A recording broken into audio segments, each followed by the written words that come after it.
Welcome to Front and Center, from political battlefields to cooperative playing fields. Hello, I'm Michael Maxeni. Today, my partner Steve Bhaerman and I will offer our reflections on the election results and how we actually voted and looked at voting and the aftermath. We'll show and discuss some responses and reactions. What is our meta view and focus? How do we really unite the people to move above and beyond uniparty politics? That is what we will focus on in our upcoming shows. And it's also what we've talked about since we started this show, basically. So I encourage people to go back and look at that. But wow, what an election. Steve, start us off. What was your reaction? What did you do? Let's jump into this. Well, first of all, I had a very peaceful election day, and I had done a meditation about what I was going to do, and I got feedback to do what I said I was going to do, which is follow my conscience. And so, in following my conscience, I decided that I would vote for neither of the above. And in this particular election, the first time I voted for neither of the above since I've started voting in 1968. When I think I wrote in Dick Gregory instead of no, I wrote in Dick Gregory instead of voting for Hubert Humphrey, who was in favor of the Vietnam War.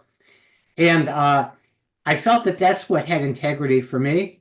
I didn't bother watching any of the election results. I had a very peaceful day. I was outdoors in nature. I didn't watch the hearse race, as they call it. And when I woke up on Wednesday morning, I was totally not surprised to discover the election results. I might have been a little surprised at the numbers, at how Trump actually won more of the popular vote, and how most counties went Republican in this country. And so I was not surprised by that, and I felt that it was a necessary step in our political evolution at this time. We needed to break the trends of progressive voters being taken in by the Democratic Party narrative, and it was very important to me that their reality check bounced. So it's not that I'm not pro-Trump, but I was very happy to see that he created a coalition government, and I'm happy to see that that actually is playing out, and that all of the people who said, no, he'll never let, he's actually giving Tulsi, Bobby Kennedy, Elon Musk, and other people a say in this administration. And what I've noticed is that my progressive friends, after going through this really deep soul searching and how did it happen and circular firing squad and all of that, are just coming back to, well, we got to just, rejoin the fight and go back to where we were. I'm seeing that a lot. We had two very different days because I did vote, and as I've said it earlier in the shows, and I didn't vote for Trump, but what I did vote for was the team of rivals, and the team, a unity team of such diverse people, obviously led by Robert Kennedy, who I worked on his campaign for this whole year, and but I didn't vote for Trump per se, although Trump is the leader. He was the one that was able to be in the arena, that bull that we have to ride in the China shop. But he's there, and he is living up to the promises that he's made, and that's and I love to hear the narrative of all these people. But I did also the exact opposite. I stayed up until 2:30 in the morning watching, and for me, I'm more interested, since most of the people that I am around had become, over the course of the campaign, after Bobby had joined Trump, most migrated over to vote for Trump and understand the need to vote for Trump to be able to get as big of a overall vote to win the popular vote as well as the electoral college vote, to take away people's excuse, and that's what it is about the electoral college. But I watched, and I spent 90% of my time watching mainstream media on the left, if you will. MSNBC, CNN, CBS, and ABC is where I watched 90% of the coverage because I wanted to hear what they're saying, because those are the people that were going to be upset, and I wanted to know what they were hearing so I could talk to them when I'm out in the grassroots out here doing events, talking with people.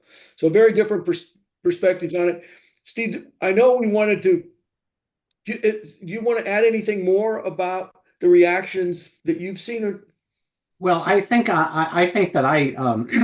in talking to people, I was very straightforward that I was happy with the results. That I thought that the American public, leaving it to the American public, to the greater intelligence, our greater collective intelligence, I think that was the correct choice. The official uniparty, as opposed to the unity party, the uniparty needed to be deplatformed. And I remember I was on a call with some people, and I did not realize how traumatized they were by this election. And here I am speaking into that trauma. So I think one of the pieces that I think has really helped me communicate with other people is this piece that we're going to show by Aubrey Marcus. Before we jump into that, Yeah, Steve, yeah. let's go back for a second though. To me, I am so grateful that despite all the immense amount of resources given to this narrative that the Democratic Party was putting forth, the ugliness of the hatred and this Nazism that got all the way to calling Trump and others Hitlers and fascists and all of these terms, despite the overwhelming, and we've covered this in some of our most recent shows, some of the most blatant search engine manipulation, the propaganda, the censorship, despite all of this technology, all of this money, the people had a sixth sense for what they observe. And I'd like to say to people, don't look at what somebody says. What do you see? People look around and see the devastation of our culture in our streets, etc. And they were able to go and get above all of that money and resources, technology, etc., that has been drummed in to divide us, etc. So I couldn't be more grateful, because I thought this 15 years of effort that I've been working on in the political reform movement, if we did not succeed in puncturing, even though it's a small puncture hole right now, puncturing the control of the cabal, of the uniparty leadership, those old establishment folks, and all of those people in the New World Order think tank, these elites, these political elites, their control of our system now, I didn't know if in my lifetime I would ever see this opportunity again. Now we've got to do a lot of work, because that's only a small hole, but it is a puncture hole. And now we have to expand that and create something different. But Aubrey, I wish I could speak as well, and look as good and be as young as Yeah, we all Aubrey look that. Yeah, So, yeah. I think what I like about Aubrey is that he is offering a heartfelt spiritual message for all the people on the progressive side who consider themselves spiritual and so on, and how they've aligned against Trump and so on. I wanted to offer a different perspective. So that's why I wore this shirt purposefully today. Make America Healthy Again. yeah. That to me is the overriding message and issue that can help everyone unify and get behind. And if we get together behind that, people will begin to humanize each other and see each other the way necessary. But everyone knows somebody, either themselves, in their immediate family or friends, that is dealing with these health issues that we need to address. And thanks to Bobby Kennedy, those are being addressed now. So let's jump into Aubrey. I believe we are entering a new era of honesty, which means having both the freedom and the courage to express your own personal truth while maintaining the humility to acknowledge that you might be wrong. I might be wrong. Wouldn't be the first time. And actually, no matter what, we're always a little bit wrong. We can only ever see partial truths because we only have one singular perspective. God is the only one that is omniperspectival, meaning God sees through all of our eyes. God doesn't just look at us and judge us from a higher perspective on a cloud somewhere. God also sees and understands through our own perspective. Wow. Thanking Thank you, Charles. Charles Eisenstein, for introducing at least me, and I think Steve as well, to Aubrey Marcus. Aubrey is a wonderful human being who expresses genuinely an issue that we've talked about in one of our first shows, seeking the whole truth together, and recognizing that every one of us has a very limited perspective. Yeah. You know. And voices were silenced during this period of time. I think one of the great things that is coming out of this election is people feeling free to speak again after being silenced, and he's speaking into that with some humility. Now I want to actually offer his perspective about Donald Trump, which is what I've been coming around to myself. So let's play that. That's in the next clip that we're going to show, Annette, if you want to get ready. But at the same token, one of the things Charles says that I just got done reminding a friend, in fact, my wife, this morning as we were on a walk, is the thought to yourself, wonder what it's like to be you. When you hear somebody that has a very different perspective, I wonder what it's like to be you. That's a great thought to put into your mind instead of making a judgment, which we shouldn't be doing anyhow, of others, but trying to figure out what it is that is taking them to that place. Annette, are you ready to show clip 2, please? The beauty I can see about Trump leading us into this era of truth is that he has his shadow on display. He shows his crass, his ego, his pride, his judgment, all on the outside, for better or worse. This display of shadow, which is another way to say unclaimed truth, makes him the ultimate projection screen for anyone who has similar characteristics in their own shadow. He literally invites that by his very existence. I haven't met him, but what I sense from actually listening to what he says, not just listening to what the media and other people say about what he has said, is that the inner core of that man is good. Not pure, but good. Now, I think that's really an amazing testimony, and I think one of the reasons why Kamala did so poorly is the perception, accurate as it was, that she's a phony. That there was no there was no way to actually find out who she really is. And when Trump went on Joe Rogan, I watched the whole 3-hour thing where they talked about extreme fighting and sports and all of that. He's a person. Kamala had that opportunity and she said no. She created stipulations, and so all human beings are flawed.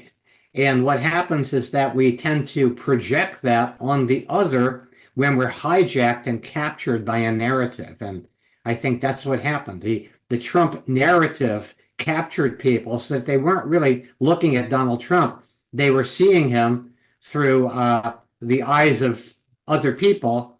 And my joke about it is it's one thing to have smoke blown up your ass. It's something else to have secondhand smoke blown up your ass. Yeah.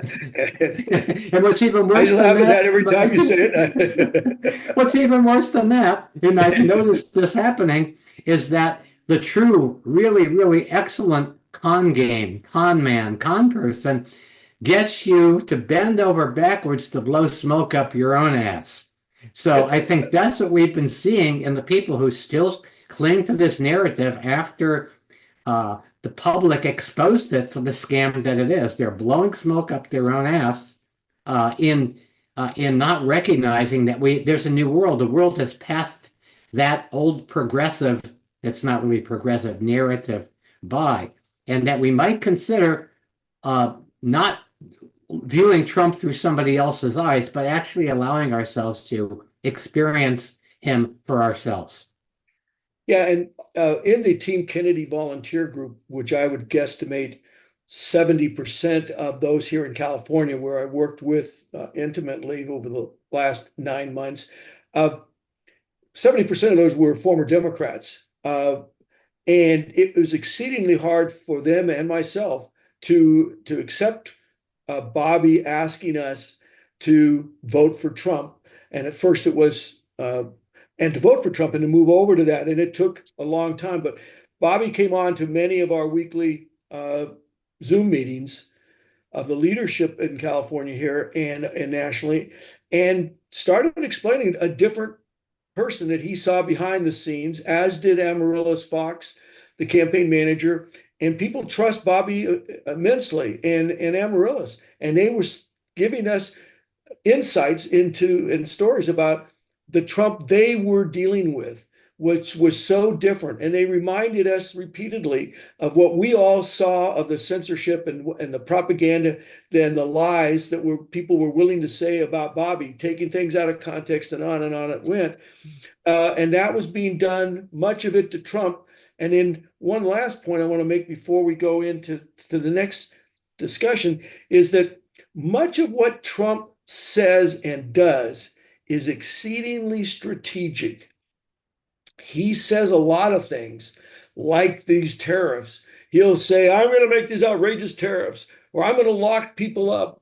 Just like he said to Hillary, lock her up. That was the famous thing from 2016.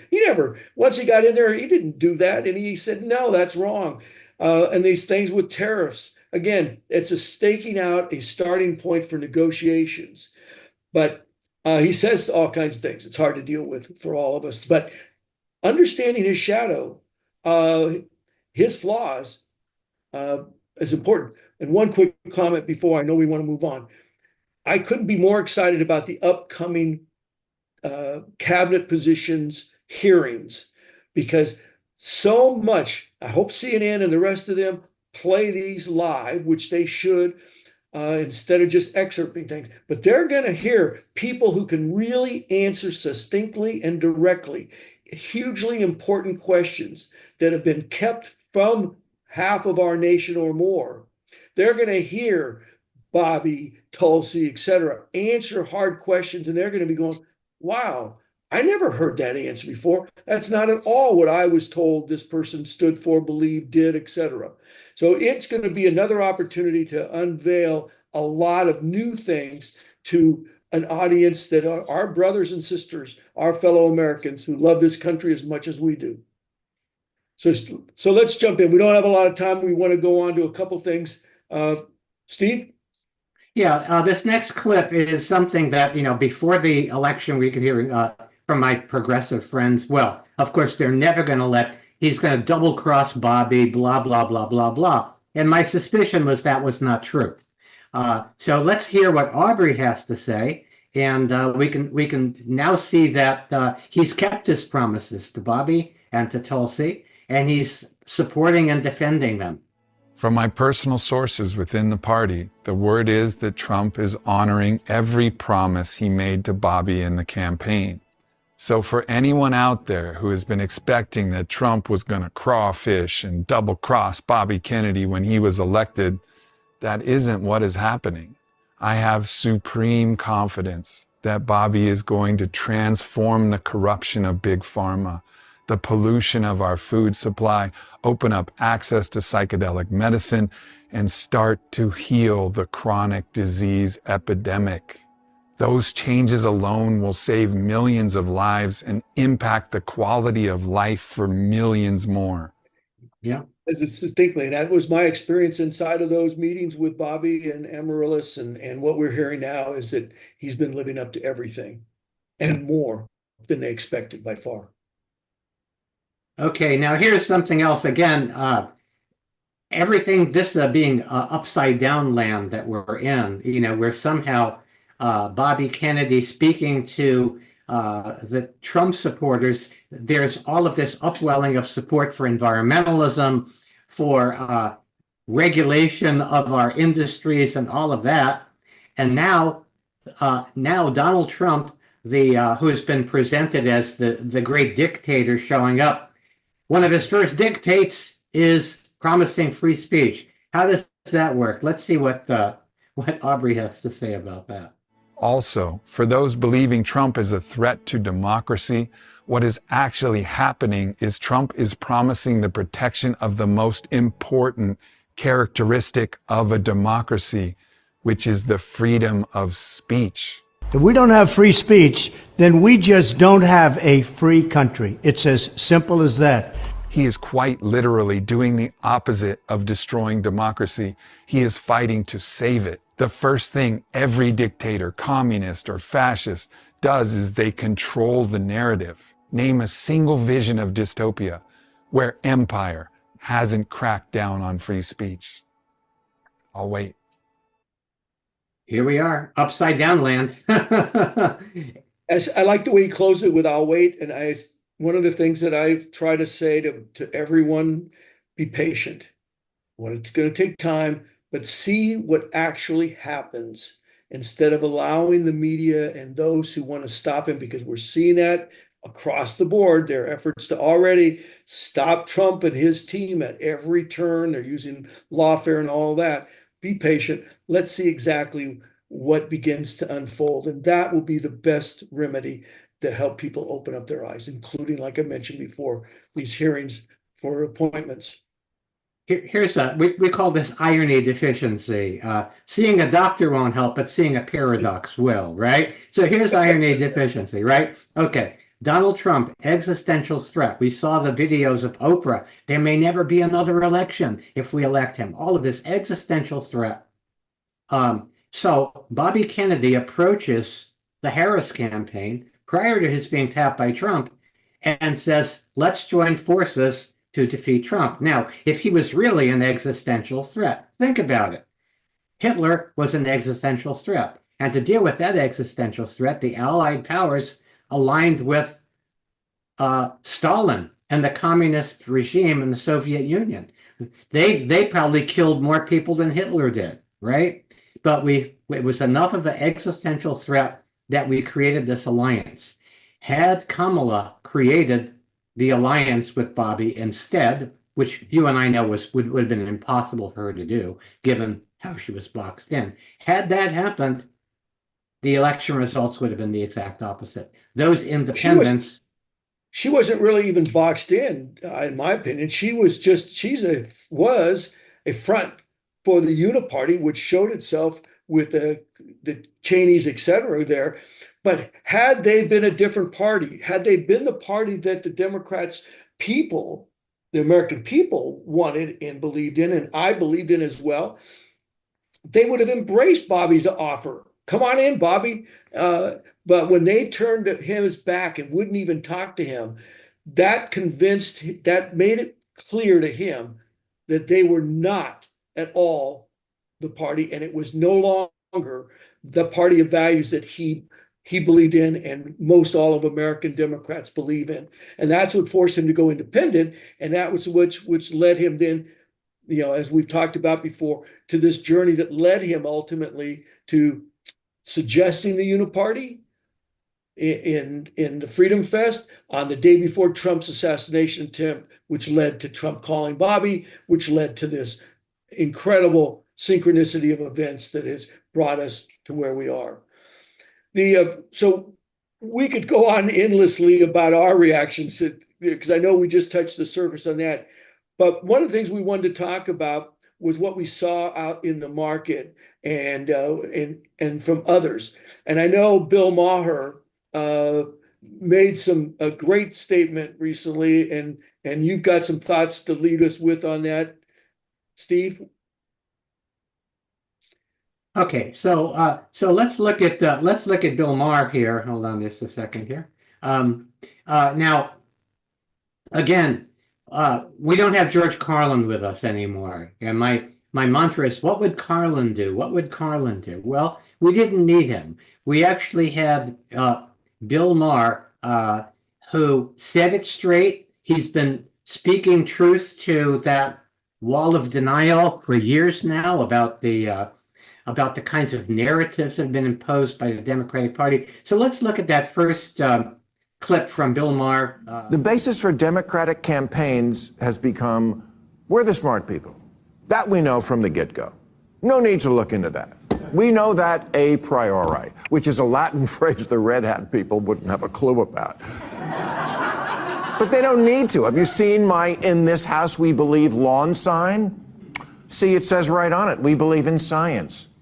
Right, which is why you demanded no one even debate whether COVID could have escaped from the one lab in the one city where they were studying it. How far-fetched. The New York Times called it racist. Democrats have become like a royal family that, because of so much incest, has unfortunately had children who are retarded.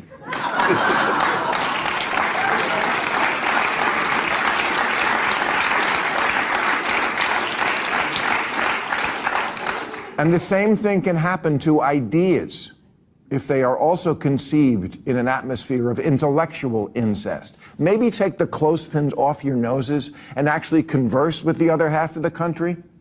Stop screaming at people to get with the program and instead make a program worth getting with. I love that. We always say I always just say the echo chamber. Yeah. I can only remember the intellectual incest, which is exactly, what's happened.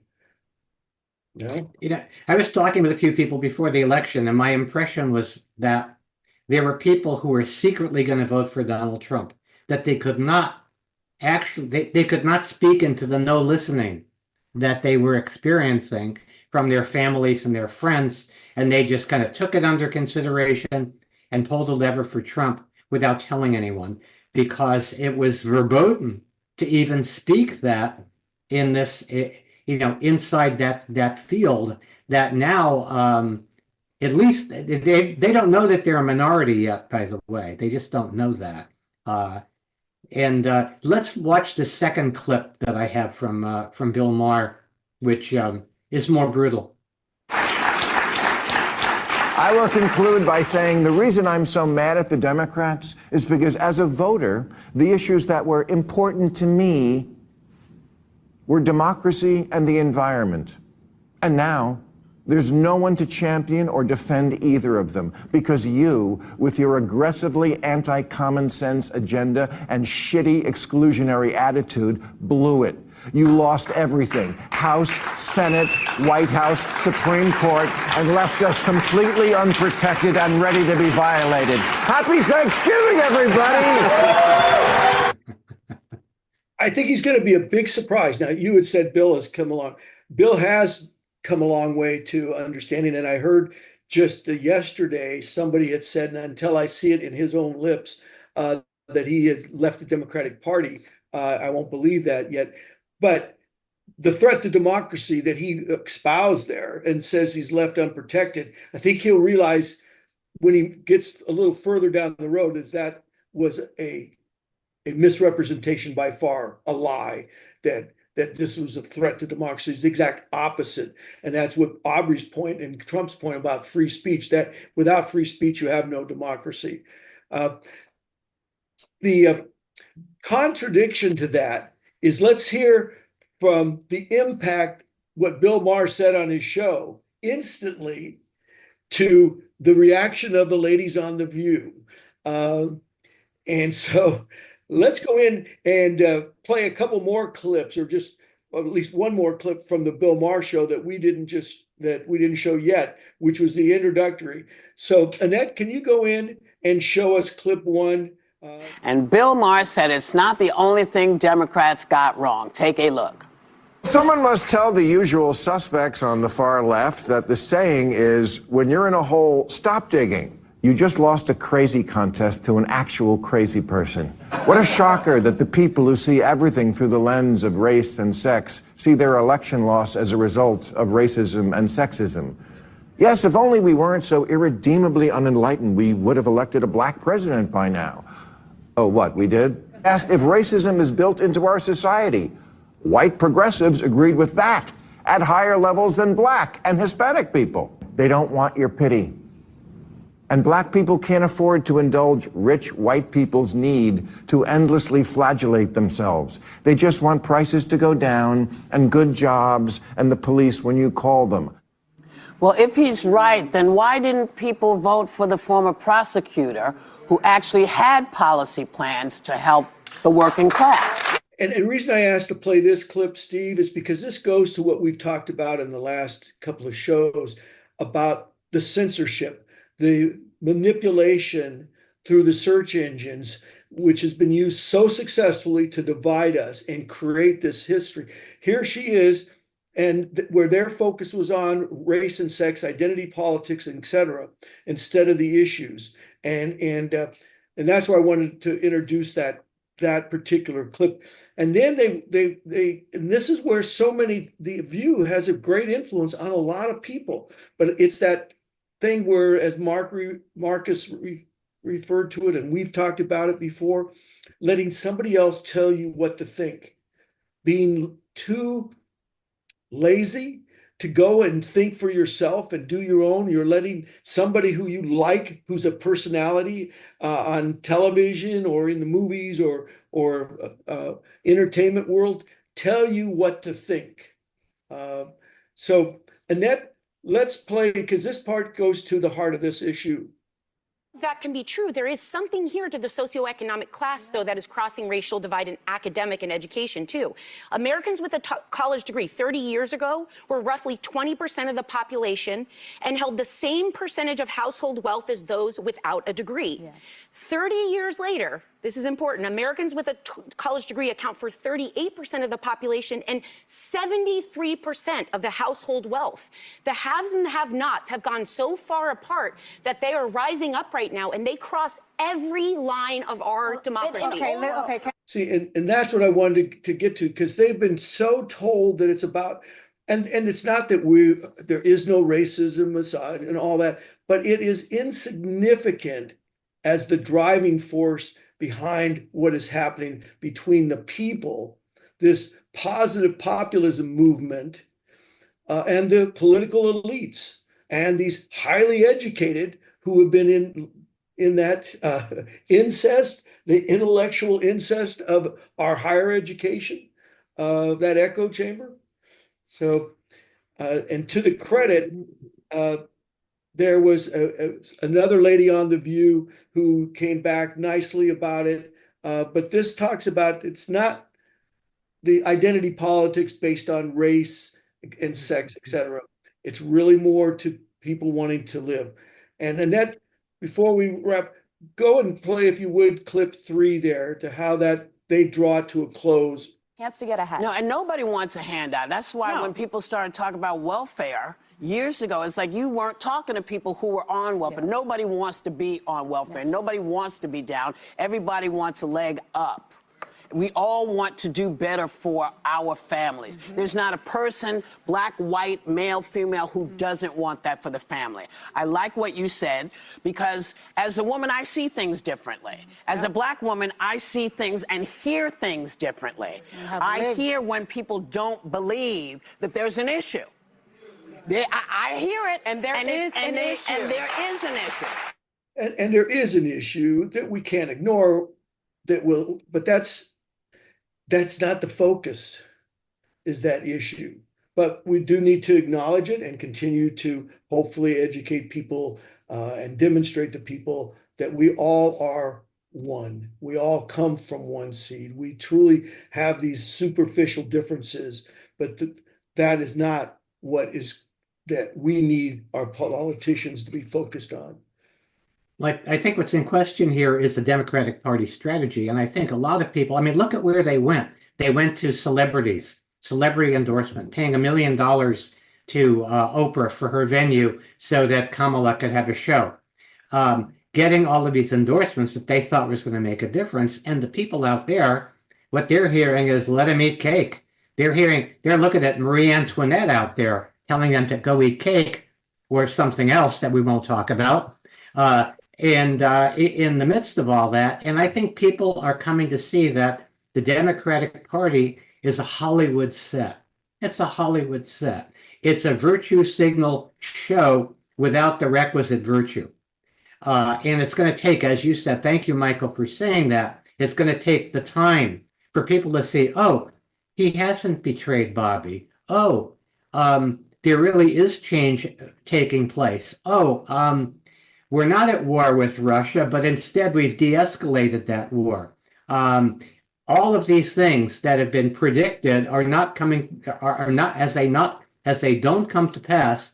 I think it's going to take that amount of time, because I have to say that in my initial looking at, okay, now that we've seen, the shit show come down in one swell poop, now that we've seen that, what I'm seeing is people running back into their hunkering in the bunkers with their familiar narratives. They're going back to the same people that lied to them before.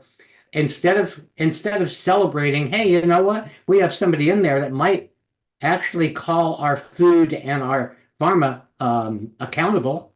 They're circulating the video of Bobby Kennedy eating a Big Mac. Ha ha ha. So I'm going to pose a question.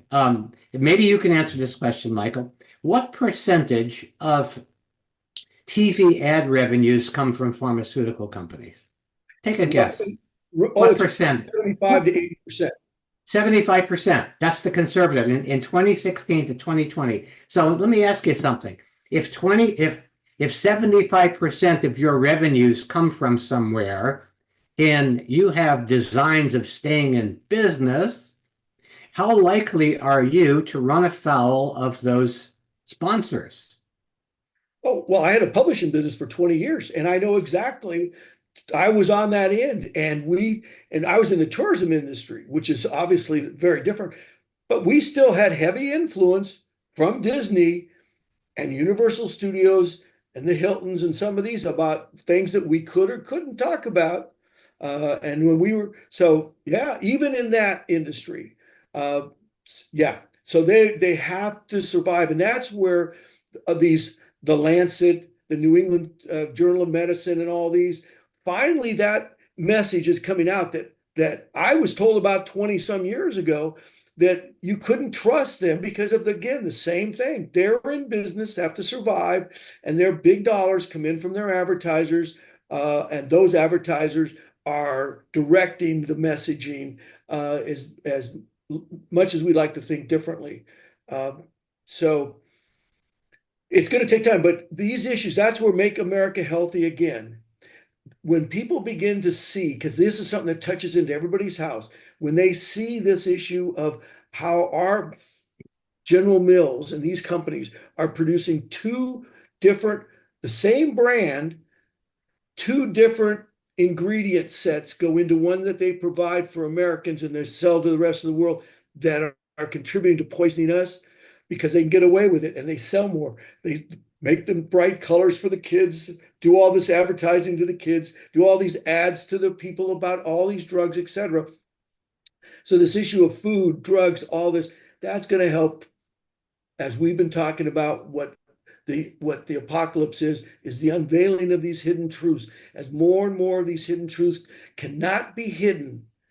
And that's where Make America Healthy Again will be a huge eye-opener to help bring people together. And the ending of the Ukraine war and the dealing with Gaza and these issues, the Gaza one is the bigger problem because of the influence of the Rothschilds and the money on so many people. But we'll get to the point where we can deal with that differently. Good. So now, as we look out for our next bunch of broadcasts and podcasts, seems to me like we're going to focus on our main mission, which is from political battlefields to cooperative playing fields, seeking to hold truth together and putting government on the side of the people. Yep. Yeah, and we'll go into a lot more detail on that. For those of our progressive friends, and I have a lot, and I know, Steve, you have even more as a percentage of your friendships, who stuck around listening to us talk this way. I do want to bring out something that's equally as important, is there are groups, and not just a few, but these people, and I'm going to hit on my Trumpster friends, and I went into the heart and belly of the leadership in Orange County of these people who are on, they're not the, I don't know what the right word would be. They were hard Trump supporters, but they literally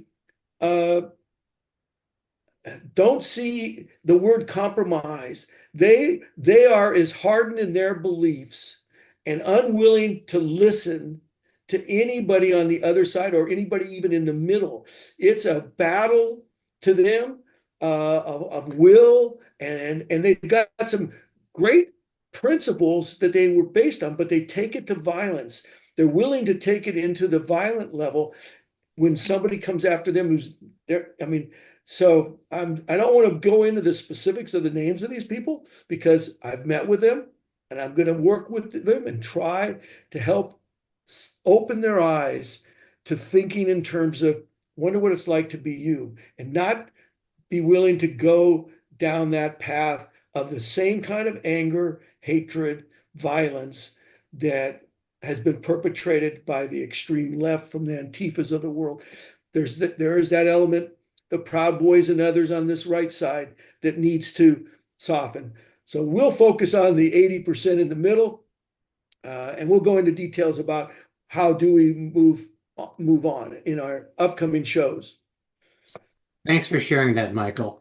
It reminds me of one final thing. There is a wonderful documentary I saw a few years ago, which I'm not remembering the name. We can probably track down the name.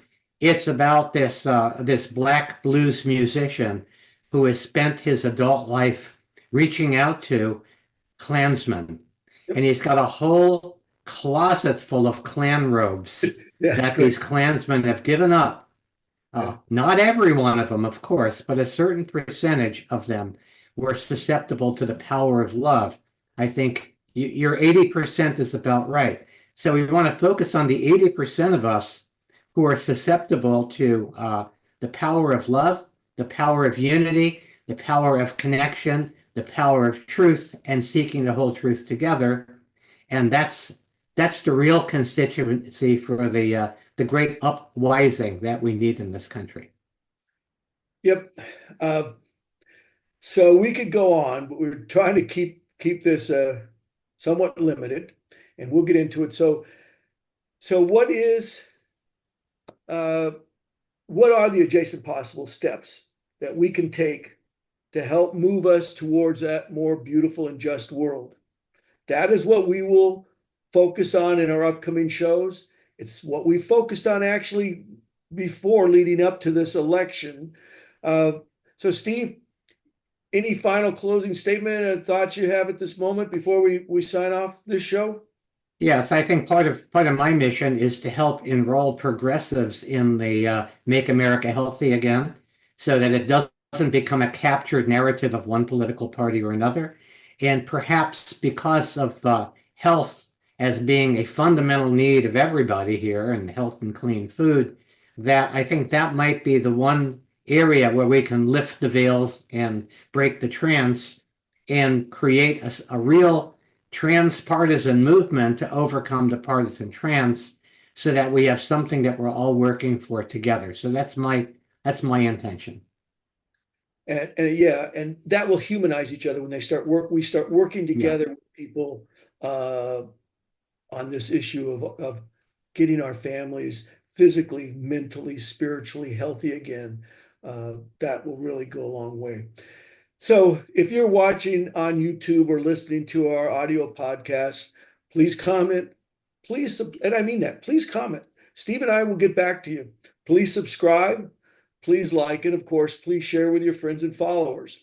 We know we're being shadow banned. We don't have a tremendous amount of followers. You could help us expand our audience so that we can help bring this message of how to unify, how to work together, how to get off of that political battlefields and onto a cooperative playing field into new audiences. So that would be great if you could help us there. You can also help by going to Front and Center. That's frontandcenter.us if you'd like to support us. And we're also, if you search us on Rumble, again, that's Front and Center with Steve and Michael. There you can also become a supporter. Steve and I would be very grateful for any support you can give. So from political battlefields to cooperative playing fields, it's a long journey to the more beautiful and just world our hearts know is possible. Let's go there together. Thank you.